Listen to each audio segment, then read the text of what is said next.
Filosofía. Vamos a ver acá lo que es, en todo caso, hoy día vamos a hablar, ¿qué vimos en la última clase? A ver, ¿qué vimos en la última clase, Leonardo? Filosofía griega. ¿Qué hablamos de la filosofía griega en la última clase? A ver, ¿te acuerdas, Leo? Los periodos Sócrates y los sofistas. Ya, el periodo presocrático, el periodo cosmológico, ojo, y el periodo antropológico, ¿ok? Eso es importante que lo sepamos manejar de manera bastante prudente. Hoy día vamos a hablar del tercer periodo. Hoy día vamos a hablar del periodo de los grandes sistemas, o también llamado periodo sistemático, periodo metafísico, periodo ontológico, ¿no? Que es bueno ir apuntando eso. Y aquí vamos a hablar de los dos grandes de la filosofía. Vamos a hablar de Platón y de Aristóteles, ¿ok? Cuando hablamos de Platón es muy importante porque Platón fue discípulo de Sócrates, ciertamente. Platón fue discípulo de Sócrates. Cuando hablamos de Platón, chicos, es importante ubicar que su nombre no era Platón, sino era Aristócles. Claro, él era Aristócles.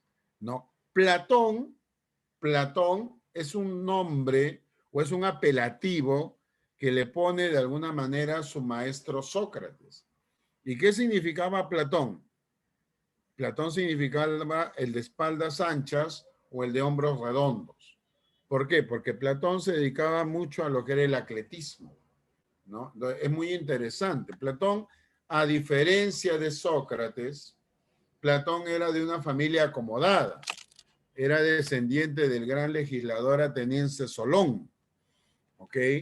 Platón por eso es interesante, porque Platón sí escribe obras, y él escribe los famosos diálogos de Platón, los diálogos de la juventud, los diálogos de la madurez y los diálogos de la vejez. Inicialmente, antes de que él conociese a Sócrates, Platón estuvo muy interesado por la literatura y por la política, ¿no? Hasta que conoce a Sócrates y Sócrates como que le cambia la visión. Por eso, cuando hablamos de Platón, Platón representa al llamado idealismo objetivo. Es por eso interesante, ojo, comprender, ¿no?, la filosofía de Platón, ¿no?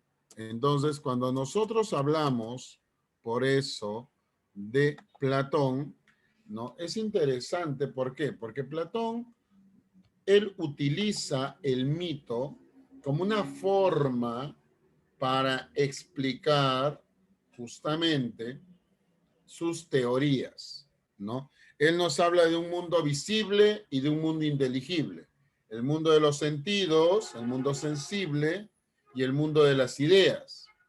Claro, el mundo visible es el mundo, o el mundo sensible, es el mundo que se puede captar por medio de los sentidos.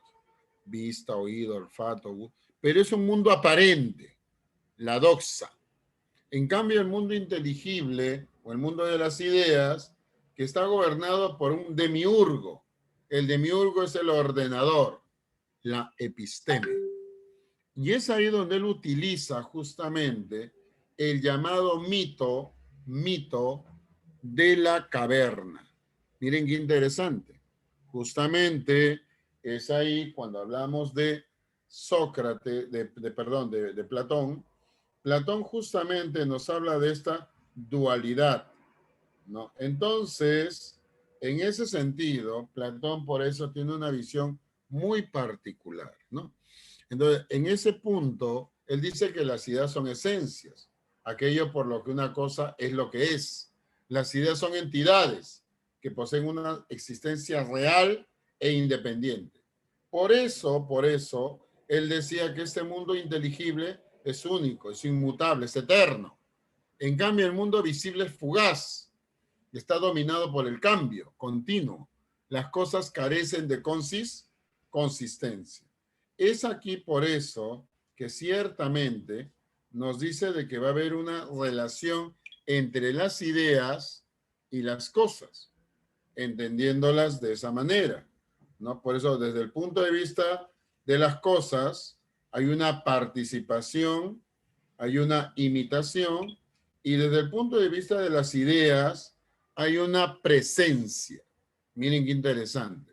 Por eso, cuando hablamos de Platón, pues cuando tú dices platónico, ¿no? Y se habla del amor platónico, se habla de un amor ideal. Claro, por eso cuando tú dices, ¿no? Mi amigo tiene un amor platónico. Claro, pero ese amor platónico es un amor ideal. Claro, entonces, ese amor ideal, justamente ¿por qué? Porque él era idealista.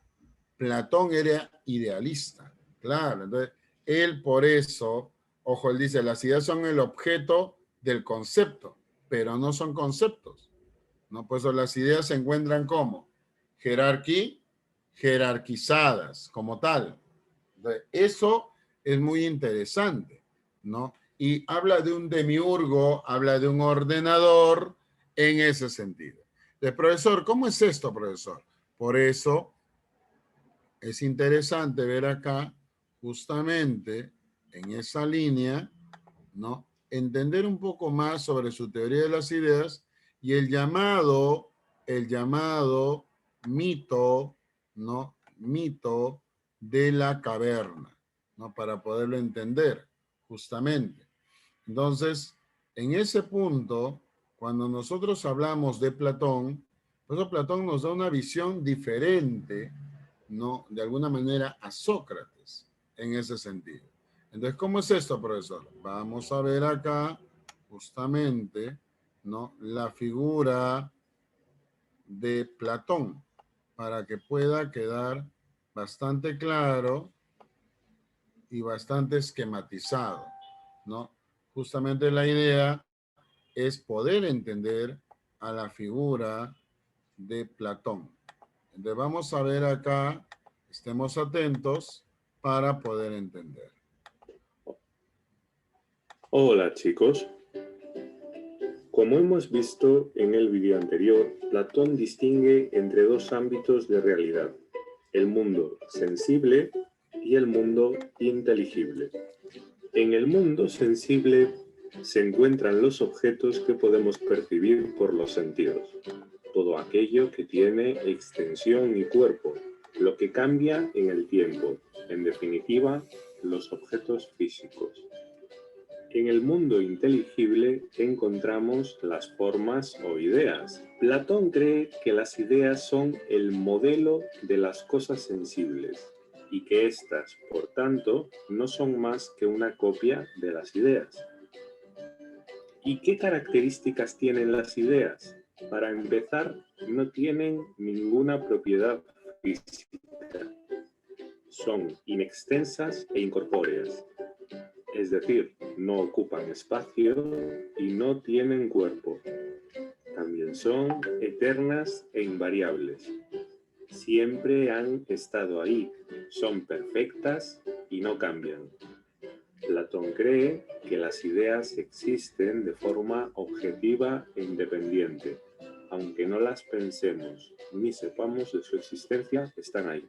Estas ideas solo podemos conocerlas a través del pensamiento. En este punto es muy importante hacer una aclaración. No confundáis las ideas platónicas con lo que habitualmente entendemos por una idea. Cuando espontáneamente haces una representación mental de cualquier cosa, eso es una idea, pero no es una idea en el sentido platónico.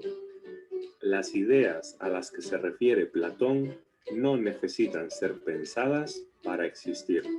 Bueno, ¿y cómo habrá llegado Platón a una conclusión tan contraintuitiva como que todo lo que ves a tu alrededor, animales, plantas, todo, no es la verdadera realidad, sino que la verdadera realidad son las ideas?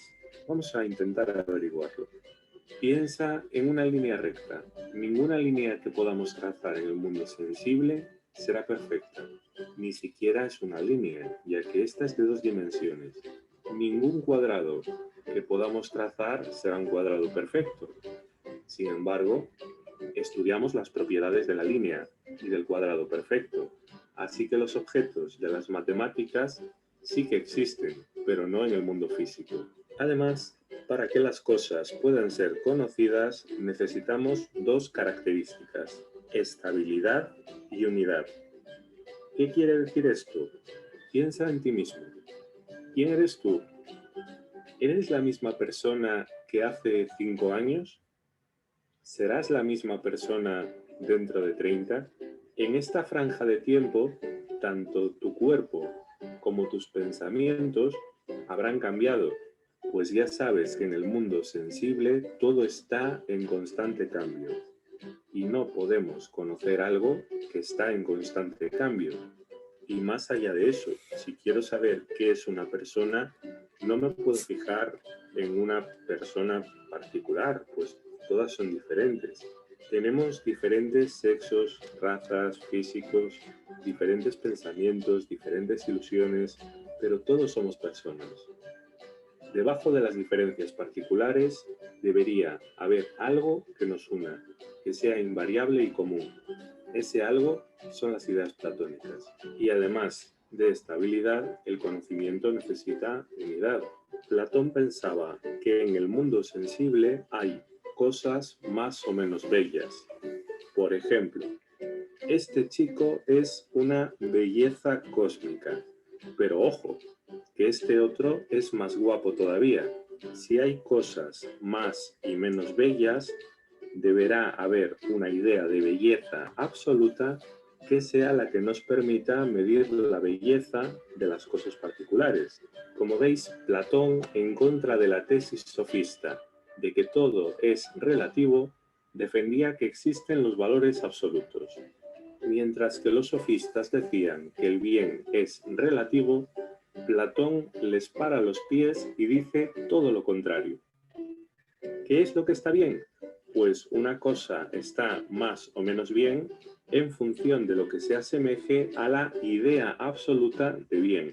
Bueno, y si las ideas están en un mundo aparte, en el inteligible, ¿cómo es posible que estas ideas se relacionen con las cosas sensibles, las de nuestro mundo? ¿Cuál es el nexo?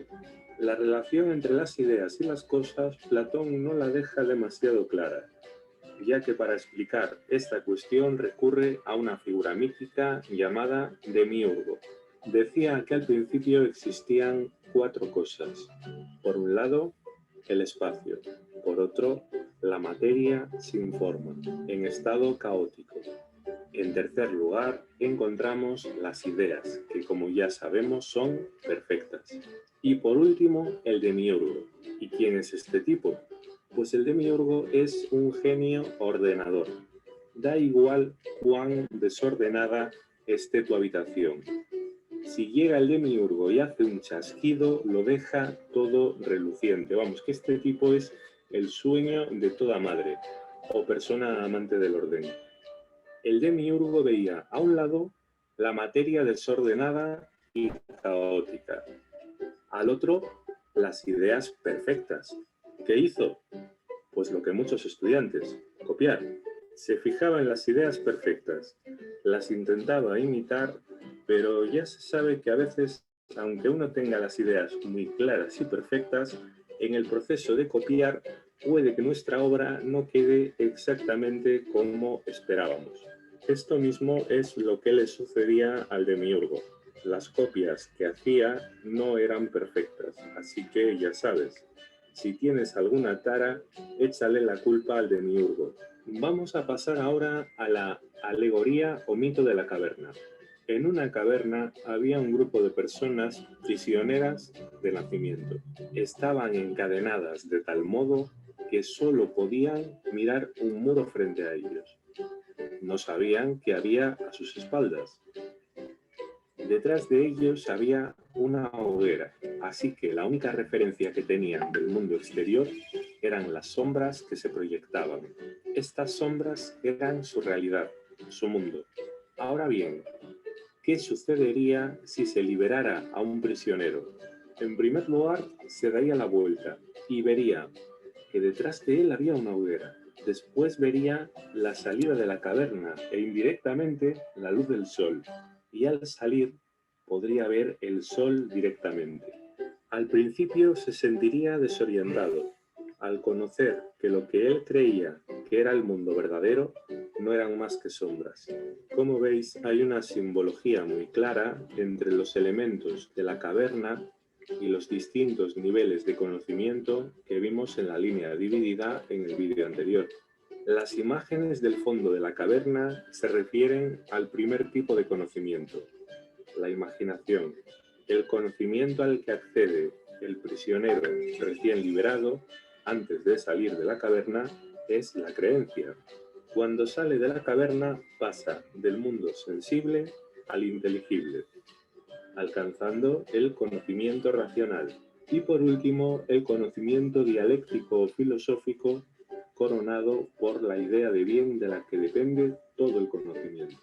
La idea de bien, Platón la representa con el sol y dice que es la idea más perfecta de todas. Pregunta: ¿estás seguro de que lo que conoces es certero o puede que sean sombras y que estemos en alguna caverna?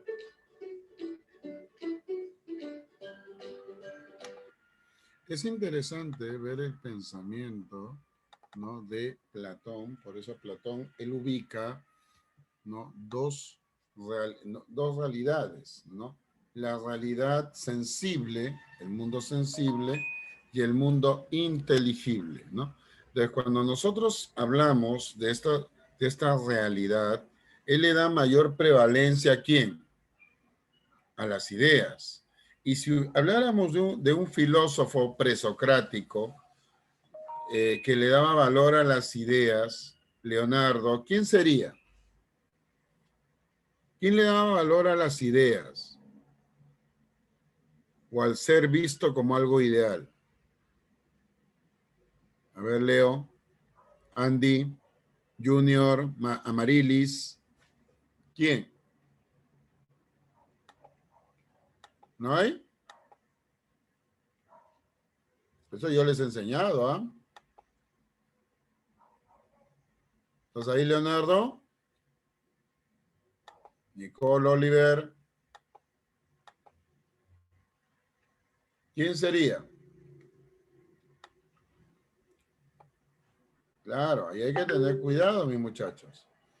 Ciertamente.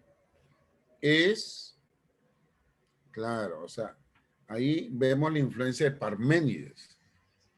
Entonces Parménides dirá, el ser es único, el ser es ideal, el ser es inmóvil, el ser no cambia. Eso lo hemos visto, ¿ah? Por eso hay que tener cuidado. No nos descuidemos en eso, muchachos. ¿Ok? Entonces, por eso también él habla de la idea del bien. ¿Cuál es el mayor bien que el hombre debe buscar? Ser igual y semejante a Dios. Pero ser igual y semejante a Dios no hay que entenderlo en esa mentalidad cristiana que posiblemente tú y yo tenemos, ¿no? De que Dios, ¿no? O sea, en Dios entendido como Jesucristo o Dios entendido como Yahvé, Jehová, Alá, no sé, bueno, etcétera, sino él dice el mayor bien. O sea, ¿cuál es ese mayor bien? Vivir de acuerdo a la razón, no vivir de acuerdo a los sentidos, no vivir de acuerdo a lo fugaz, ¿no? Como vemos ahora muchas personas con este tema del COVID, ¿no? Y que muchas veces se dejan llevar justamente por eso, ¿no? O sea, el tema de que ciertamente ahí, ¿no?, vemos justamente eso. Por eso, en ese aspecto, por eso, chicos, ojo, ahí hay que ubicar también cómo concebía Platón el alma y el cuerpo. Aún más, él dice que el hombre está compuesto por alma y cuerpo, pero que para el cuerpo era un estorbo para el alma y que le impide al alma la contemplación de las ideas.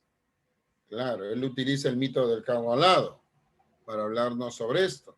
Por eso le habla de un alma racional, un alma, ojo, concupiscible, no, pasional, perdón, irascible, agresiva, y un alma apetitiva o concupiscible. Claro. Entonces, el alma apetitiva, concupiscible, es fuente de pasiones innobles, situada en el abdomen. Es mortal. ¿Por qué? Porque tiene que ver con ¿no? El vientre y el bajo vientre. Ciertamente. El alma concupiscible, ojo, perdón, irascible, pasional, agresiva, es fuente de pasiones nobles. Y está situada ¿dónde? En el tórax, que es inseparable del cuerpo. Por eso, cuando hablamos del alma irascible, ¿no? Por ejemplo, los sentimientos. ¿Y dónde se ubica? En el corazón. El alma racional, ojo, es un alma que se caracteriza ¿por qué? El alma inteligible. Es inmortal, ciertamente. Es inteligible, naturaleza divina. ¿Situada dónde? En el cerebro. Entonces, cuando nos habla del alma, vamos a ubicar justamente eso. Por eso él dice que las cosas imitan o participan de las ideas. El alma es una realidad intermedia entre las cosas y las ideas. Por eso las ideas están como jerarquizadas. Por eso la reminiscencia. Por eso el hombre cuando muere se libera. El alma se libera del cuerpo. Pero no es que el alma se va al cielo, se va al infierno. No. Sino el alma transmigra. La transmigración del alma. La reminiscencia. Conocer es recordar. La dialéctica, que es el método socrático de preguntas y respuestas. Entonces, ¿está claro ahí, Leonardo? Sí, profesor. ¿Te ha quedado claro lo de Parménides, Leo? Sí, profesor, me había olvidado. Vale, vale, no hay problema. Lo importante, chicos, es que estemos ahí, ¿ya? ¿Por qué? Porque si se dan cuenta, ahorita estamos viendo filosofía. Y si comienzo a preguntarles algo de psicología, espero no que se hayan olvidado. Eso es lo que espero, ¿ok? Porque justamente la idea es poder ir superando un poco más esto, ¿ok? Y por eso cuando se habla de Platón y nos habla del alma, es muy interesante esta visión que él tiene justamente sobre el alma, ¿no? En ese sentido. Después de morir, no me pregunta por acá su compañero, profesor, ¿y qué era lo que pensaba Platón? No, esa es tu pregunta, ¿no, Santiago? Sí, profe. A ver, el hombre, desde la visión platónica te habla, no es la visión cristiana. ¿Tú eres cristiano o no, Santiago? Creyente. ¿Tu familia es creyente o no? Sí, sí, ¿Son católicos, son cristianos, evangélicos? católicos. Católicos. ¿Practicantes? Sí, podría decirse. Ya. Pertenecen a una comunidad católica. Más o menos, acá en la parroquia de mi casa, podría decirse. Ya, ok. ¿Tú por dónde vives, hijo mío? En San Luis, profe. San Luis, ya. Pero el hombre al morir, su alma transmigra a otro cuerpo, Santiago. ¿Eso cómo se llama? La La reencarnación. reencarnación. Entonces, por eso algunos dicen que hasta Jesús habló de eso, ¿no? Entonces decía, ni en esta vida ni en la otra se le perdonará a la persona que haya ofendido al Espíritu Santo. Bueno, algunos dicen que él habla de la otra vida, hablando en alusión al cielo, ¿no? Pero otros dicen, no, habla de la... Bueno, es todo un tema, ¿no? Pero en la visión platónica. ¿Qué te parece, Santiago? Bien, profe, y desde su punto de vista, ¿qué considera? Bueno, yo soy cristiano, hijo mío. Yo soy católico practicante. Ah, perfecto. Yo soy de un grupo católico bastante conservador, aunque no lo parezca. ¿Me Ah, entiendes? profe, yo creía que usted incluso era agnóstico o ateo o algo similar. He vivido una etapa de mi vida en eso.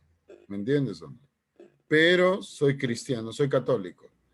No soy del Opus Dei porque no tengo plata. ¿Me entiendes? ¿O no? Sí, sí. El sodalicio no podría ser porque no podría estar en un grupo católico donde el fundador es un violador. ¿Me Claro, entiendes? perfecto. Yo soy del camino neocatecumenal. Mm, ¿Has escuchado de ellos o no? algo, un poco, la verdad. Sí, somos los católicos judíos. ¿Me entiendes o no? Sí, sí. Bueno, ¿tú a qué postulas, Santiago? Periodismo. Periodismo. Sí, comunicación social en San Marcos. Sí, sí. Vale, vale, muy bien. Pablo Pimentel. Hola, Pablito, ¿cómo estás, hijo? Buenas noches, profesor. Muy buenas noches. ¿Eres neo? Sí, ¿De qué parroquia, hijo mío? de la que está acá en ingeniería, no sé si conoce Javich, en esa. Santísimo Redentor. Exacto. Claro, de donde son mis catequistas, mis flamantes Mm. catequistas. Así es. ¿Te ha sorprendido que sea catecúmeno? Sí, es que no pensé que un profesor, o sea, no es por mis ideales, ¿no? Sino que jamás me había encontrado un profesor que esté en el camino neocatecumenal. Bueno, es que muchos son cuadriculados, pues, hijo. Si te has dado cuenta o no. Sí, ¿Tú a qué postulas, Pablito? a derecho. A derecho. Uy, Dios mío, ahí vas a ver harta filosofía. ¿Me Mm, entiendes o no? sí. Muy bien, Pablo. ¿Tú vives en ingeniería? Ah, cerca, en Palau, no sé si conozca la segunda de Palau. Claro, hace poco la asaltaron la parroquia, la capilla. Ujú, sí. La gente miserable. Ya, Pepe, no, tranquilo, Pablo. Estamos ahí para apoyarte. Soy del camino. ¿Parezco del camino, Pablo? Ah, sí, la verdad es que sí. ¿Estás seguro? A ver, por los temas que trata que de la religiosidad y sobre la sexualidad de las personas, que no tiene nada que ver, ¿no? Pero no pensé que fuera el camino capital. Claro, es que obviamente soy crítico, hijo, si te das cuenta. Sí. Soy bastante crítico. Aún más, hasta con el camino soy crítico en muchas cosas. Yo a la parroquia Santísimo Redentor le llamo la mezquita de Santísimo Redentor. ¿Me entiendes o no? Sí. ¿Tiene la forma o no? Sí. No parece parroquia. Disculpa. Y, y mis catequistas varias veces me han cuestionado. Pero ya, ese es otro tema. Pero volvamos acá. Ya, caracho. Ya, no hablemos del camino, si no me distraigo. La teoría política de Platón. Platón habla de la ciudad-estado, que nace como consecuencia de que los individuos aislados no pueden satisfacer sus necesidades vitales.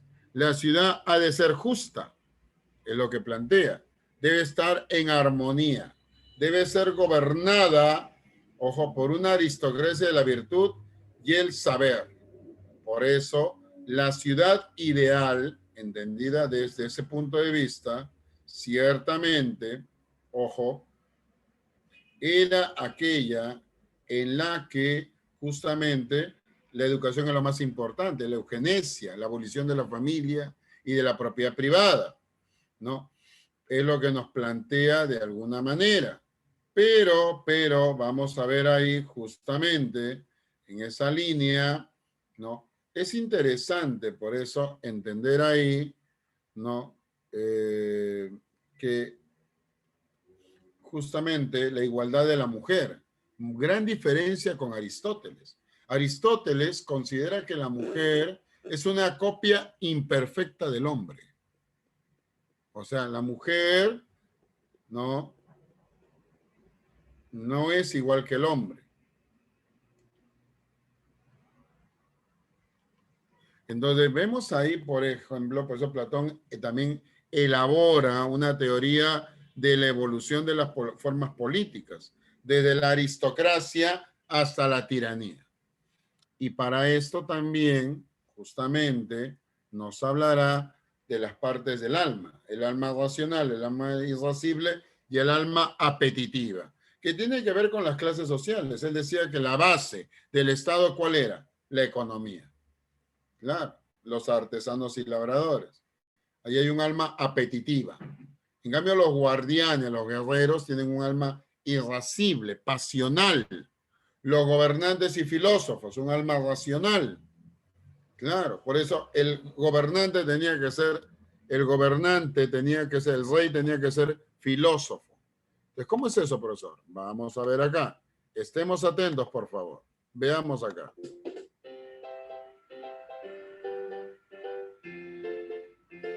Hola chicos, vamos a empezar explicando el concepto de alma de Platón.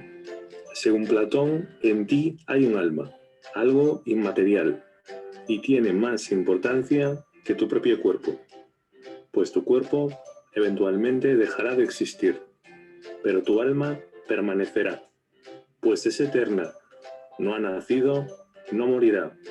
En algún momento se librará de tu cuerpo, pero irá a parar a otros cuerpos, se transmigrará. Platón defiende lo que conocemos como dualismo mente-cuerpo, idea que toma prestada de los pitagóricos. Por un lado, tienes el cuerpo material sujeto al cambio y al deterioro, y por otro, un alma inmaterial e inmortal. ¿Por qué pensará Platón que el alma es anterior al cuerpo? Una de las razones que lo explica es la reminiscencia o anamnesis. Lo sé, son palabras extrañas, que no cunda el pánico. Para explicar qué son estas palabras tan raras, vamos a basarnos en un diálogo de Platón llamado El Menón. Platón, que como ya sabéis utilizaba como personaje de sus diálogos a Sócrates, hace una serie de preguntas a un esclavo que jamás estudió geometría y consigue que éste construya un cuadrado de unas determinadas características geométricas. Estaréis pensando, si no había estudiado geometría en su vida, ¿cómo es posible que obtuviera este conocimiento? Platón cree que porque el conocimiento ya estaba dentro de él. El conocimiento lo poseemos desde que nacemos, es innato, pero lo hemos olvidado y gracias al diálogo filosófico podemos conseguir recuperarlo. Pero, ¿cómo es posible que el alma ya tenga conocimiento? Esta es, cree Platón, la única explicación. La verdad tiene que ser invariable y siempre la misma. No puede provenir de este mundo, pues es siempre cambiante y diferente. ¿De dónde viene entonces? Pues de otro extraño mundo, el de las ideas, donde todo es eterno como las verdades mismas. El alma ha estado en contacto con este mundo.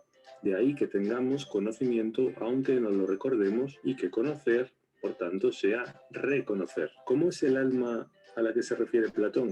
Para explicarnos cómo es el alma, Platón recurre a la alegoría del carro alado. Compara el alma con un auriga, es decir, el conductor del carro tirado por dos caballos con alas. Así que la estructura del alma tiene tres partes.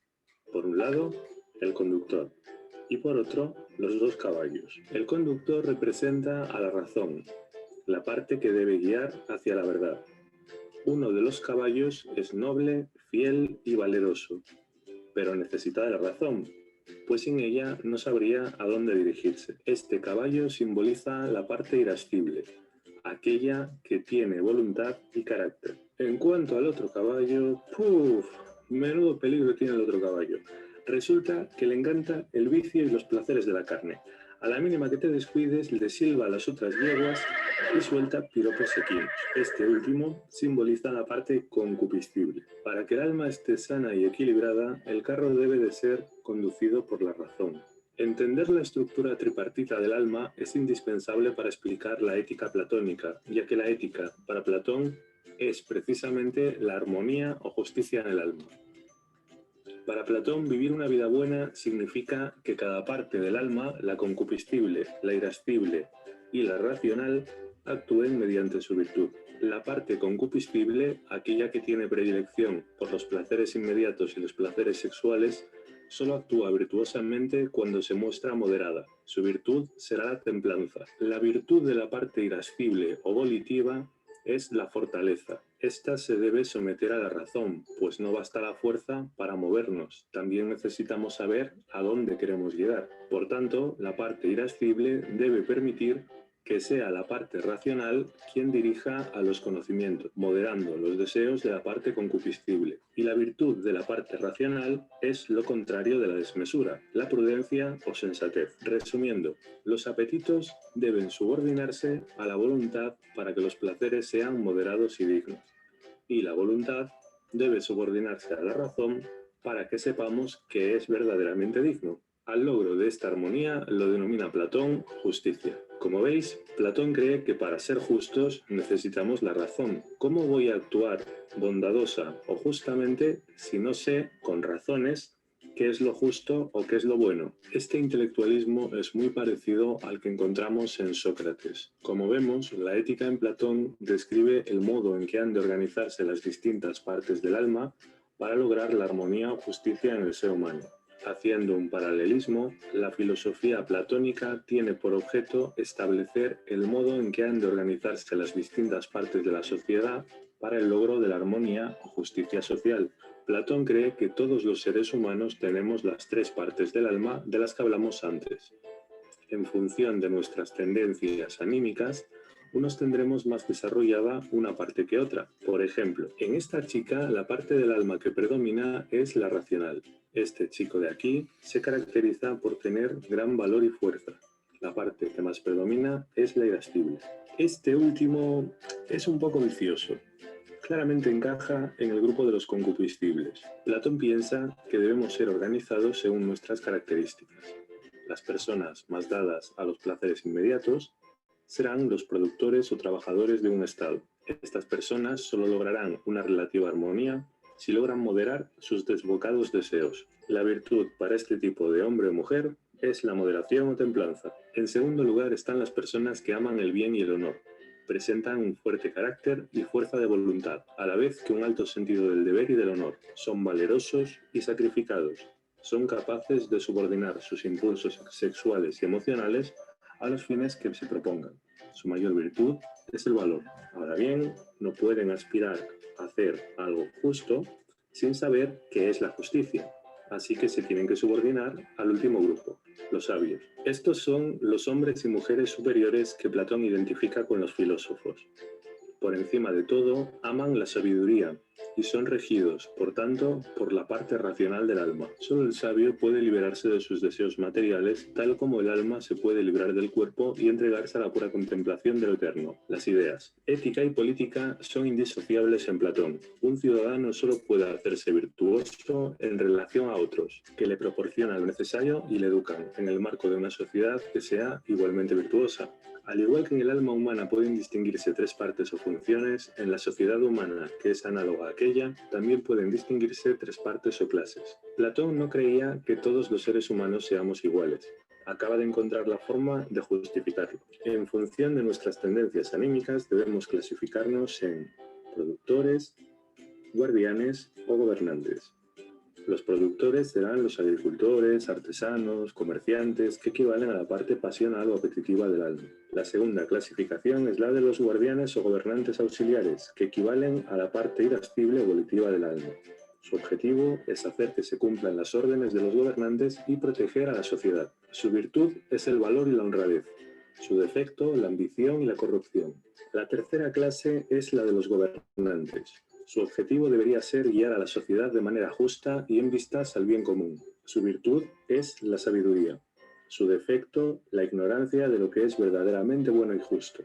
Para Platón, solo hay una forma óptima de organizar la sociedad, aquella en que cada clase ejerce lo más virtuosamente posible la función que le corresponde, subordinándose unas a otras. Platón no creía en la democracia. Fue el sistema democrático el que decidió ponerle fin a la vida de su maestro Sócrates. Platón pensaba que el hecho de que muchas personas piensen lo mismo no convierte lo pensado en verdad. Lo explicaba mediante un ejemplo. Si estás enfermo, ¿qué haces? ¿Llamas a la comunidad de vecinos y le pides a todo el mundo que opine sobre tu enfermedad? ¿O te vas a un especialista de la salud? Del mismo modo, en la ciudad platónica no gobierna la mayoría, sino los mejores, las élites. Pero, ¿quiénes son los mejores? ¿Y los mejores en qué? Los mejores para gobernar no son los más fuertes o violentos como piensan los que defienden la tiranía, ni los más numerosos como asumen los que defienden la democracia, tampoco los más ricos como afirman los que defienden la oligarquía, ni siquiera los más valientes como en las democracias, sino los más sabios, los que conocen lo que es justo y bueno, con suficiente objetividad. Esos son los gobernantes. La justicia social no será posible hasta que los filósofos gobiernen o los que gobiernen filosofen. ¿Cómo han de gobernar los sabios en la república ideal de Platón? La respuesta es mediante la educación. A este respecto, Platón tenía ideas magníficas que no van desencaminadas de lo que opinan varias corrientes de pedagogía actuales. Decía que las penas y castigos son un recurso al que solo se debe acudir en último extremo, y que los niños y niñas deben aprender jugando. En la República y en las leyes, Platón subraya la importancia de la educación para crear una sociedad justa y en la que sea posible la felicidad general. Destaca la necesidad de que el Estado organice y financie un sistema educativo obligatorio igual para todos los ciudadanos, tanto hombres como mujeres, donde lo único que importe sean los méritos de cada cual, no la casta, la riqueza, etc., y que sea llevado a cabo por pedagogos profesionales. Pregunta: si fuera verdad la teoría del alma de Platón, ¿qué parte del alma de las tres que hay tendría más fuerza en ti? ¿Qué serías? ¿Un sabio, un guardián o un ser concupiscible? Es interesante ver acá justamente la teoría de Platón, ¿no?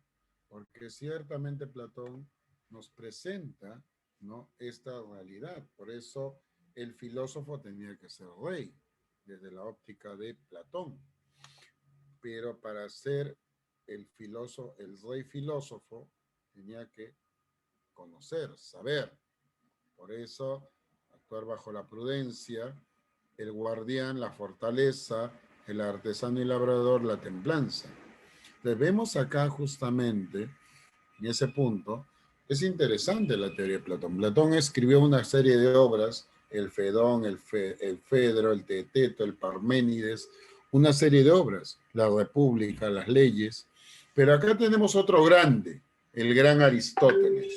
Cuando hablamos de Aristóteles, Aristóteles se le llama el estagirita. Él, ojo, estudió algo que me olvidé de Platón, algo que se me está olvidando.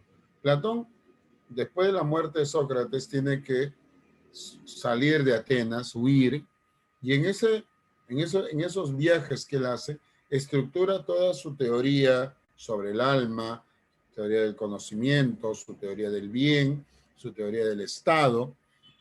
Después de muchos años regresa a Atenas y funda la academia. Pues había una inscripción en la academia que decía: el que no sepa matemáticas, que no entre. Miren qué interesante, viene el nombre academia. No pasa cuando decimos academia masterclass, academia, claro. El que no sepa, que no entre. Que no sepa geometría, que ni se acerque.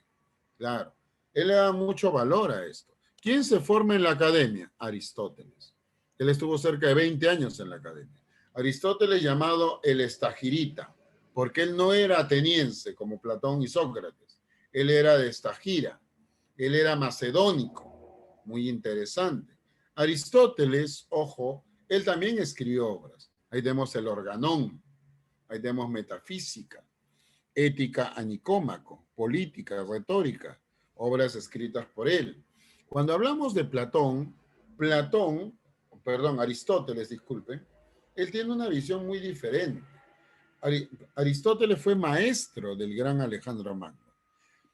Después de estar en la academia, regresa a su ciudad natal Estagira en Macedonia, y el rey Filipo II le encarga la educación de su hijo, Alejandro, quien será en la historia Alejandro Magno. Pero, cuando hablamos de Aristóteles, Aristóteles representa el llamado realismo moderado. Ojo, pues el realismo moderado. Cuando nosotros hablamos de este realismo, ¿en qué se basa? A diferencia de Platón, él dice, ¿no?, nada ha llegado al cerebro del hombre si antes no ha pasado por ¿dónde? Por los sentidos. Claro, entonces, miren la diferencia. Aún más, él llegará a decir, por eso ahí hay que notar esta gran diferencia.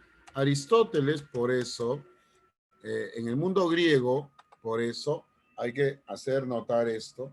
En el mundo griego, ojo, el hombre, el discípulo, tiene que superar ¿a quién? Al maestro. El discípulo tiene que superar al maestro. Entonces, en ese punto, claro, yo sé que muchos posiblemente discreparán con esto, ¿no? Ciertamente. Pero por eso, cuando se habla a Hay muchas formas de llegar al trabajo. hay que entenderlo justamente. ¿Por qué? Porque él dirá, ¿no? Yo soy amigo de Platón, pero soy más amigo de la verdad. Oh, interesante, profesor. Claro. ¿Por qué? Porque él tiene otra visión del conocimiento. Por eso, cuando hablamos acá, vamos a ver que hay una diferencia, ¿no? Uno es idealista, el otro es sensorialista, basado en la experiencia, en los sentidos. Claro, por eso es interesante hablar de Aristóteles, porque ciertamente Aristóteles nos presenta una visión muy, muy diferente en ese sentido, ¿no? De cuando nosotros hablamos de Aristóteles, Aristóteles nos dará una visión bastante marcada y notoriamente diferente en cuanto a lo que es la verdad. ¿Cómo así, profesor? Veamos acá, por favor. Estemos atentos. Hola, chicos. La metafísica o filosofía primera. Aristóteles creía que la metafísica es la principal de las ciencias teóricas. Entre otras cosas, la metafísica se ocupa de indagar cuáles son las causas y los principios supremos de la realidad, qué es la sustancia o qué es Dios. Vamos a empezar por la teoría de las 4 causas. Aristóteles nos dice que los principios de la realidad no están en el mundo inteligible como creía Platón, están en nuestro mundo, en el sensible. La realidad está sujeta al espacio y al tiempo. Aristóteles cree que las cosas que existen, los seres, tienen 4 causas. A ver si lo he entendido. Yo existo, soy un ser. Así que según Aristóteles, ¿hay 4 causas que condicionan mi existencia? Efectivamente, así es. Aristóteles te diría que por un lado te condiciona una causa material, pues tu cuerpo está compuesto de materia, de músculos, de huesos, pelo, etc. La materia es todo aquello de lo que estás compuesto, pero estarás de acuerdo conmigo en que no eres solo materia apilada de cualquier manera, sino que tienes una forma determinada. Por un lado, eres materia y por otro, forma. La forma no es simplemente tu silueta. Lo que Aristóteles entiende por forma es la esencia de cada realidad individual, aquello que te convierte en un ser único y te diferencia de los demás. A esta unión de materia y forma, Aristóteles lo denomina hilemorfismo, que quiere decir en griego esto mismo, materia y forma. Nos faltan 2 causas. A ver, ¿tú por qué razón existes? Bueno, pues porque 9 meses antes de que nacieras, tus padres le enviaron un WhatsApp a un servicio de reparto de niños en cigüeñas de París o algo así. El caso es que si existes es porque algo o alguien te ha engendrado. Bueno, pues esa sería la causa eficiente o motriz. En el mundo hay 7.000 millones de personas, así que está claro que el servicio de reparto de niños en cigüeña es muy eficiente. Ya llevamos 3 de las 4 causas. Materia, forma, causa, eficiente. ¿Qué nos falta? Pues para el final dejamos la causa final, así se llama. Para explicar qué es la causa final, tenemos que introducir un elemento nuevo. Aristóteles creía en algo llamado teleología. No lo confundáis con teología. Mientras que la teología es el estudio de Dios, la teleología es la ciencia de los fines o metas. ¿Qué quiere decir esto? Pues que Aristóteles cree que tenemos un objetivo predispuesto y tendemos hacia ello. La causa final será, por tanto, aquello hacia lo que tendemos. ¿Cuál es tu objetivo en la vida? ¿Ser feliz? Bueno, pues eso será hacia lo que tiendes, la realización de tu esencia. Recapitulemos. Tenemos una causa material, tu materia, músculos, huesos, causa formal, tu forma, aquello que te convierte en un ser único. Estas 2 dan lugar al hilemorfismo. Y finalmente, causa eficiente, aquello que te ha generado, una cigüeña o lo que sea. Causa final, aquello hacia lo que tiendes. Si esto os ha parecido difícil, agarraos a la silla porque viene una teoría muy complicada. el ser y sus significados. Las ciencias particulares cogen una parcela de la realidad y la estudian. Un biólogo, por ejemplo, se fija en una pequeña parcela de la realidad, aquello que tiene vida, las plantas, los animales, y los estudia. Aristóteles no se conforma con una parcelita de la realidad. Es el Chuck Norris de la filosofía y quiere estudiar el ser entero. ¿Por qué conformarse con una parcela si puedes estudiar las causas primeras del ser en cuanto ser? Si con esto no ligas, estás perdido. Esto es lo que hará Aristóteles. Intentará dar razón de la realidad en su totalidad. Nos dirá que para hablar del ser tenemos que recoger todos los significados posibles del ser. Esto lo conseguiremos distinguiendo varias categorías. Por un lado, tenemos la sustancia. En ti y en el resto de las cosas hay una sustancia permanente, algo que no varía. Puedes crecer, puedes engordar o adelgazar, pintarte las uñas de los pies, pero hay cosas en ti que no cambian. Eso que siempre has sido y serás, bueno, pues eso es la sustancia o esencia. Además de la sustancia, tenemos accidentes. No penséis en los accidentes de tráfico. Aristóteles le llama accidentes a las cosas que accidentalmente son así, pero podrían ser de otra forma. Por ejemplo, tú tienes una cualidad que es la de ser atractivo. Coincidió así, has tenido suerte, pero podrías no serlo. Es un accidente que sea así. Los accidentes son varios.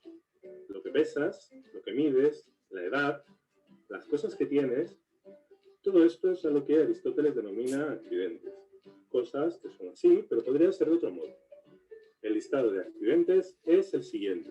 La relación, la acción, la pasión, el lugar, el tiempo, el tener o el hacer. Vamos a complicarlo todavía más. ¿Os acordáis de Parménides? Ese señor que nos decía que lo que es y lo que no es, y que por tanto no era posible el movimiento. Si no lo recordáis, volved a ver el vídeo de los presocráticos y luego volvéis. Bueno, pues Aristóteles logrará superar la posición de Parménides diciendo algo muy inteligente. Las cosas pueden ser en potencia o en acto. ¿Qué quiere decir esto? El acto es lo que eres actualmente. Imaginemos que eres un tipo muy duro como Chuck Norris o como Aristóteles. En acto, eres un tipo muy duro. Actualmente, eres un tipo muy duro. Pero eso podría cambiar con el tiempo, ¿verdad? La potencia es aquello que puedes llegar a ser, pero aún no eres. Con el tiempo hay posibilidades o potencialidades de que dejes de ser un tipo duro y te conviertas en un ancianito inofensivo. En acto eres un tipo duro, pero en potencia eres un ancianito desvalido. Así Aristóteles consigue explicar el movimiento que Parménides negaba. En acto eres algo y tienes la posibilidad de ser otras cosas. El movimiento es el tránsito del acto a la potencia. Otro ejemplo. En acto vemos una semilla, pero en potencia esa semilla se puede convertir en trigo. En acto tenemos trigo, pero en potencia el trigo se puede convertir en pan. En acto tenemos pan, pero una vez comido y digerido tiene la potencia... Bueno, se entiende la idea, ¿no? Aristóteles cree que si algo se mueve o cambia, tiene que haber una causa. En otras palabras, si algo se mueve o cambia, tiene que ser movido por algo, entendiendo movimiento en un sentido amplio y no solo como movimiento local. ¿Por qué se mueve la pelota de béisbol? Porque un bate en movimiento la golpeó. ¿Por qué se mueve el bate? Porque un ser humano lo movía haciendo uso de sus brazos. Si aceptamos que todo lo que se mueve es movido por otro, se nos presenta un problema. Si el elemento 1 se mueve porque lo mueve otro elemento, en este caso el 2 porque se movía, porque a su vez lo movía otro elemento, el 3, y así sucesivamente. Como veis, la teoría aristotélica nos llevaría a creer que hay motores o generadores de movimiento hasta el infinito. Aristóteles encuentra una solución a este problema. Dirá que existe un primer motor con la capacidad de iniciar el movimiento de forma autónoma, sin que él tenga que ser movido por otra cosa. Será algo que mueva sin ser movido. Este motor inmóvil es la sustancia suprasensible, lo que Aristóteles entiende por Dios. El Dios aristotélico es eterno, inmóvil y es acto puro. No necesita potencialidades, no necesita llegar a ser nada, pues ya es perfecto. Este Dios se pasa el día pensando, pero no piensa en cualquier cosa, piensa en lo más perfecto. ¿Y qué es lo más perfecto? Él mismo. Hasta aquí la metafísica de Aristóteles. Es un tema muy difícil, así que os sugiero que volváis a ver el vídeo para asimilarlo mejor. Es interesante ver acá justamente en esa visión, ¿no? Aristóteles, ¿no? Por eso él habla del ser en acto y el ser en potencia. El ser en acto es lo que es y el ser en potencia es lo que llegará a ser. Para esto, por eso dice que hay solo ciencia de lo universal, no de lo singular. Es un conocimiento de lo necesario, dirá él, ¿no? Por eso es un conocimiento obtenido por demostración. Es un conocimiento por las causas. Es un conocimiento verdadero y cierto. Por eso él decía que solo hay ciencia cuando conocemos de un objeto si es, lo que es y el por qué. Por eso cuando nos habla de las 4 causas, es muy interesante, ¿no? La causa material, la causa eficiente, la causa formal y la causa final. Al establecer la relación ilemórfica, o sea, la materia y la forma no están separadas, como lo pensaba Platón, ¿no? Están unidas. Por eso el alma le da forma al cuerpo. El alma le da forma, la materia y la forma están unidas, ilemorfismo. En ese sentido, por eso, el ser en acto, el ser en potencia, el cambio puede ser sustancial o accidental. Entonces, en ese punto es interesante ver que el movimiento pues es la actualización de lo que está en potencia, pero mientras sigue estando en potencia. Entonces, en ese sentido, hablar de Aristóteles es clave. ¿Por qué? Porque Aristóteles es el más grande enciclopedista del mundo antiguo. Aristóteles justamente nos va a poner frente a una situación bastante clara. Él es el padre de la lógica. Él hace un estudio sistemático de los seres vivos. Si no, pregúntenle al profesor de biología. Él es el primero. Y él distingue que en todo ser vivo hay 3 tipos de alma. El alma vegetativa, el alma sensitiva y el alma intelectiva. Oh, profesor, claro que sí. Entonces, en ese sentido, es clave entender justamente un poco más Aristóteles por este aspecto. Veamos por qué. Aristóteles. En la obra de Ánima, Aristóteles estudia el alma. Y por alma entiende principio de vida. Mientras que Platón pensaba que el alma es inmortal y eterna, Aristóteles cree que no. El alma deja de existir cuando nosotros dejamos de existir.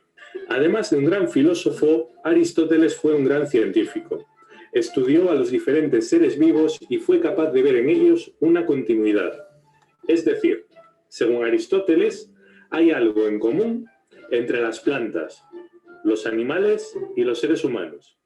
Claro que también hay diferencias. Bueno, ¿y en qué nos parecemos nosotros a un vegetal? Los vegetales pueden crecer y se pueden reproducir, tienen vida. Así que tendrán un tipo de alma acorde a estas funciones, un alma vegetativa. Este será el principio más elemental de la vida.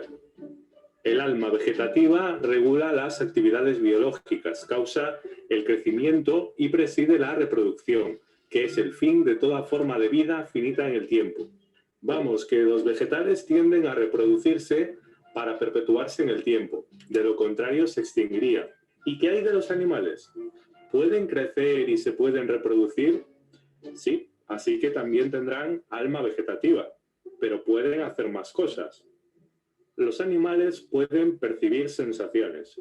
Si cortas una espinaca, la espinaca no siente nada, pero los animales sí que sienten y tienen apetitos y deseos. A este segundo tipo de alma se le llama alma sensitiva.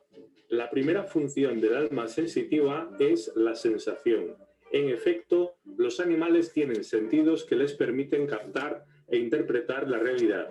Además, Aristóteles reconocerá que de la sensación proviene la fantasía, la producción de imágenes y la memoria. Todo un adelanto para su época. Aristóteles nos dirá que los animales tienen movimiento, sensaciones y sienten placer o dolor. Y de esta experiencia se derivan deseos. Los animales desean lo placentero y huyen de lo doloroso. Vamos ahora con los humanos. Nosotros podemos crecer y reproducirnos igual que los vegetales. Y tenemos sensaciones al igual que los animales.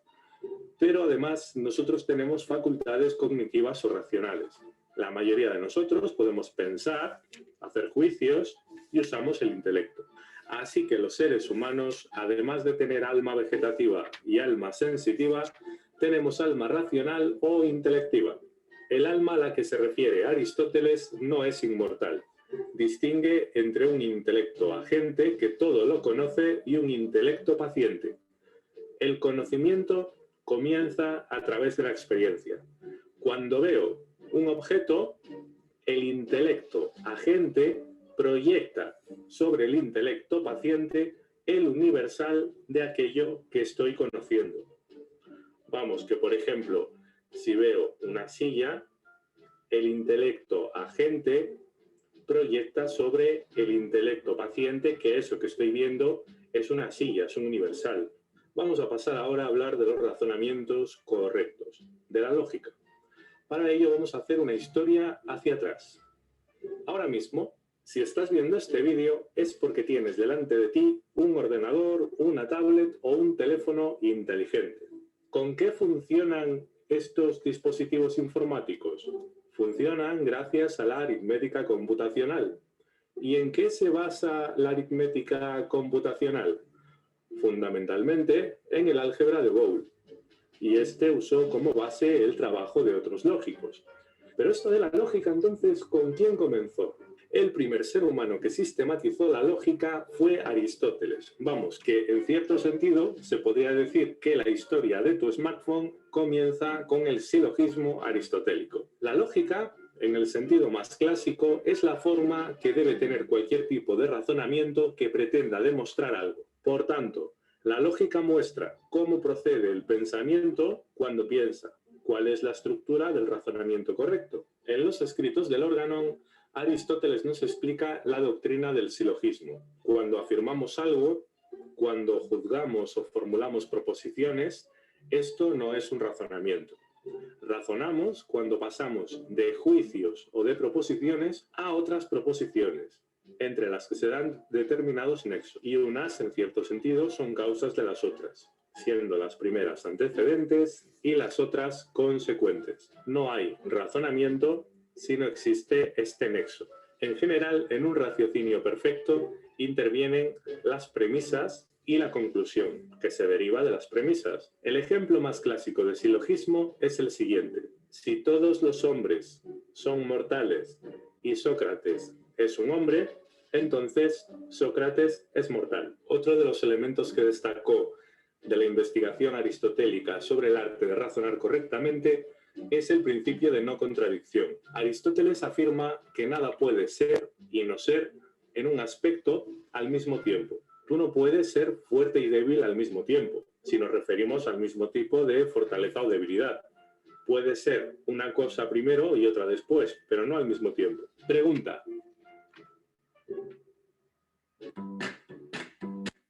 Si nos damos cuenta ahí, Aristóteles pues genera todo un cambio.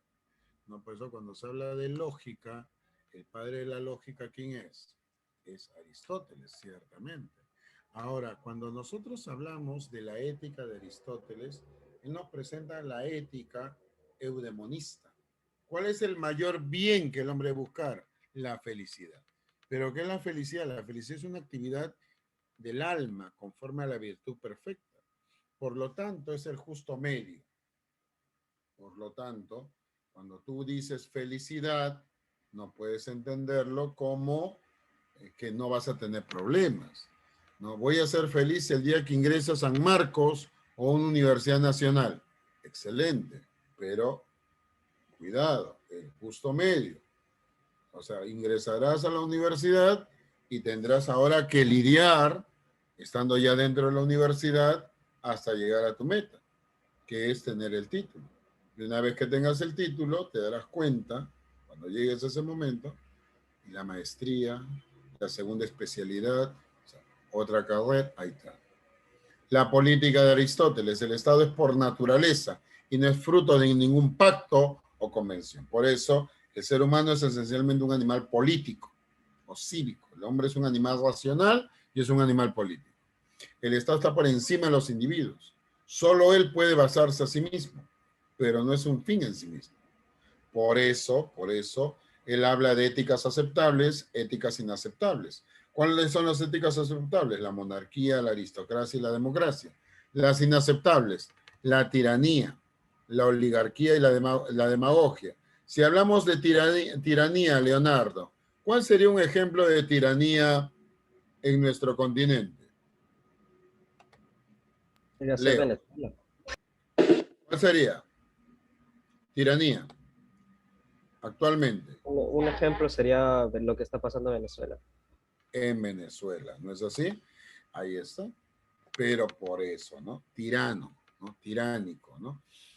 Profesor, y cuando hablamos acá de oligarquía, la oligarquía es el gobierno de los ricos, los poderosos, ¿no? La demagogia es el gobierno del pueblo, que a veces se malinterpreta, ¿no? Que no es democracia, es justamente hacer lo que el pueblo dice, ¿no? O sea, el gobernante gobierna para el Estado, no para el pueblo, que es algo que a veces como que no nos queda muy claro. ¿Cómo es eso, profesor? Vamos a ver acá. Estemos atentos aquí, por favor. ¿Qué tal, entes pensantes? Aristóteles se da cuenta de que hay cosas que las hacemos para conseguir otras cosas y hay acciones que son un fin en sí mismo. ¿Cómo? Muy sencillo. Señor, ¿usted por qué va corriendo? Para subirme al autobús. ¿Y por qué? Para ir a trabajar. ¿Por qué? Para conseguir dinero. ¿Por qué?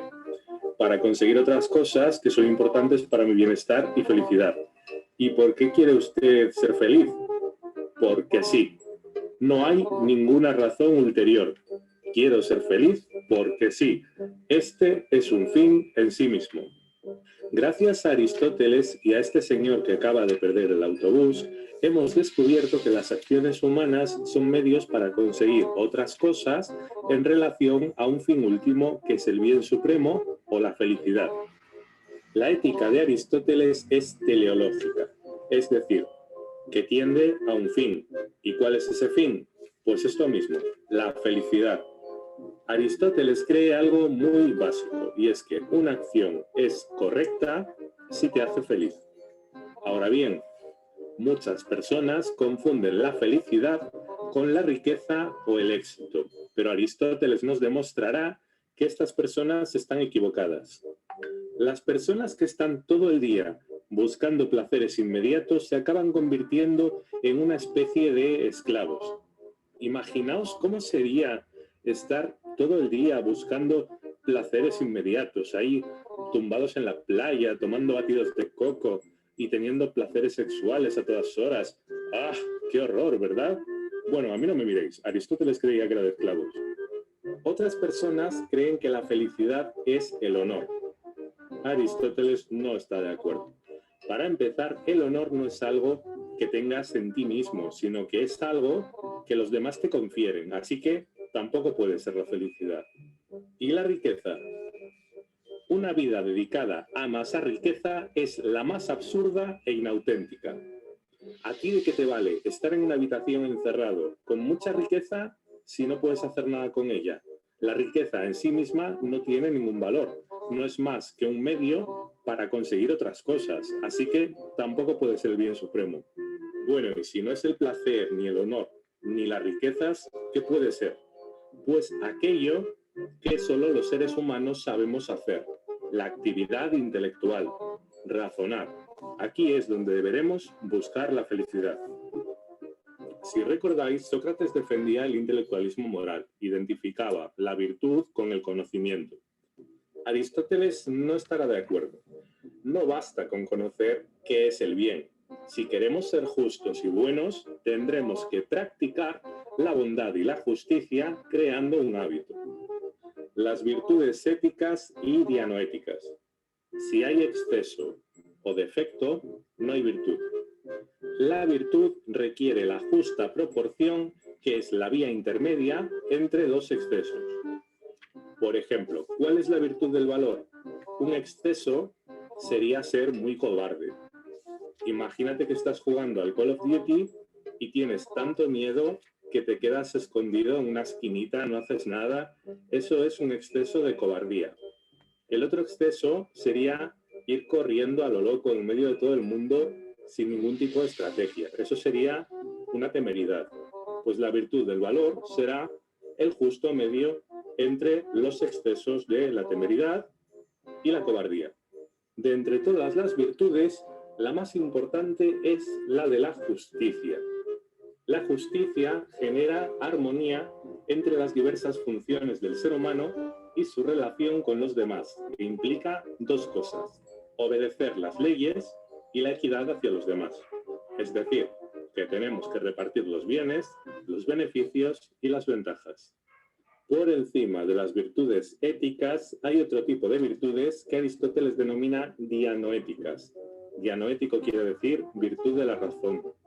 Como su nombre indica, estas virtudes se corresponden con la parte racional del ser humano y deben ser aprendidas a través de la educación.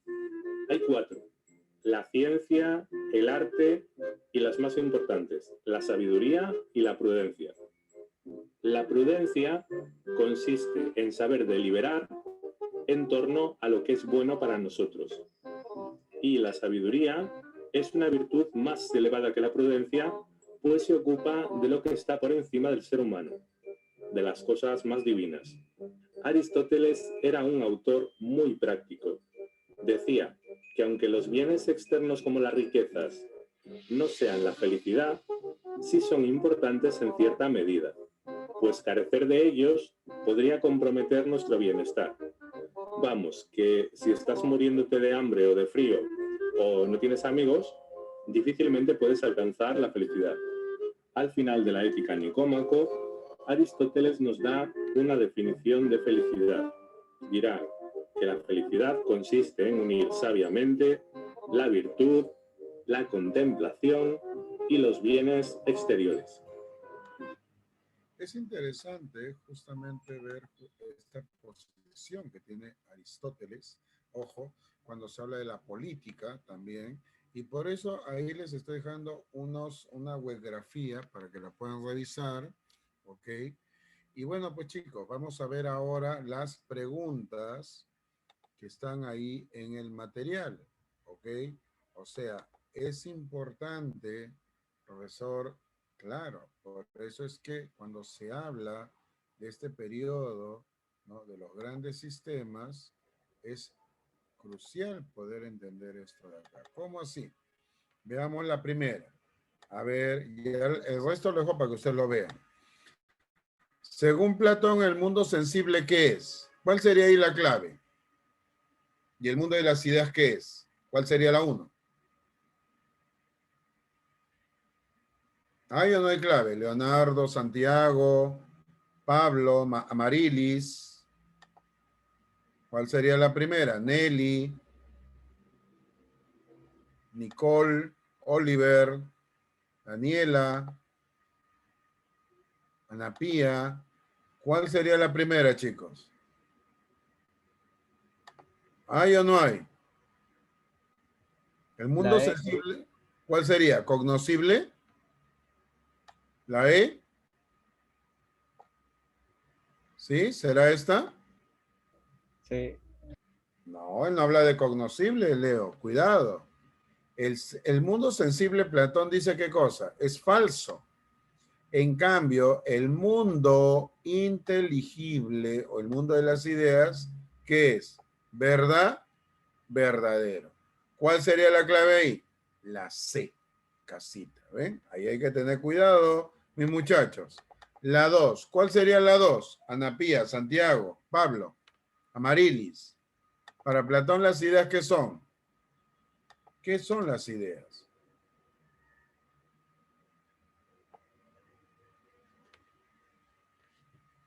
¿Hay o no hay? No sé. El ser verdadero que la filosofía busca. Muy bien, Ana Pía. Claro, este ser verdadero ¿Por qué? Porque él justamente apostaba por este conocimiento de qué tipo. ¿De qué tipo? Ideal. Claro. Veamos la pregunta número 3. La filosofía platónica, ¿cómo se le llama? Eso lo dije. Si han estado atentos, podrán contestar. ¿Cómo se le podría definir? A ver. Escepticismo. Ideal. Ideal, pero ¿cuál? ¿Cuál de los dos ideal? Ideal. Subjetivo. Subjetivo. No, ¿ves? Leo, ¿qué se estaba haciendo, hijo mío? Es un idealismo objetivo, porque existe como tal. El mundo de las ideas. No lo cuestiona. Claro. Veamos la pregunta número 4. Según Platón, las son formas eternas que pueden ser objeto del conocimiento verdadero. La percepción de sus sombras, es decir, el mundo tal y como se oye y siente, es una simple opinión. ¿Qué sería? ¿Cuál sería la 4? Ideas. Ideas. Excelente, Ana Pía. A ver qué pasó con los demás. Se han quedado callados ahí. Las ideas. El problema del alma, del papel y la inmortalidad del alma, Platón, ¿en qué obra lo toca? Claro, ahí hay que tener cuidado. Esto lo vemos en la obra El Fedón. El Fedón.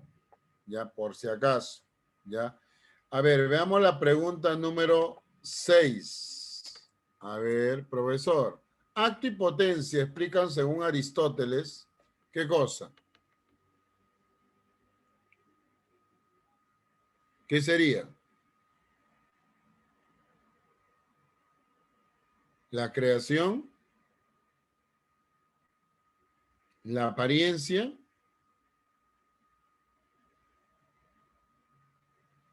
¿cuál sería ahí la clave? El cambio. El cambio, claro, todo está sujeto al cambio. Aristóteles copiaría ¿a quién? A Heráclito, de alguna manera. ¿Se dan cuenta o no? Para Aristóteles, la 7, el ser tiene mucho significado, pero fundamentalmente se asume como ¿qué? Categoría, verdadero, materia, ¿cómo lo llama él? A ver. Cuidado ahí, ¿ah? ¿Cómo qué? Jordan. ¿Materia? No. ¿Cómo lo llama? Sustancia, mis muchachos. Hay que estar atentos ahí.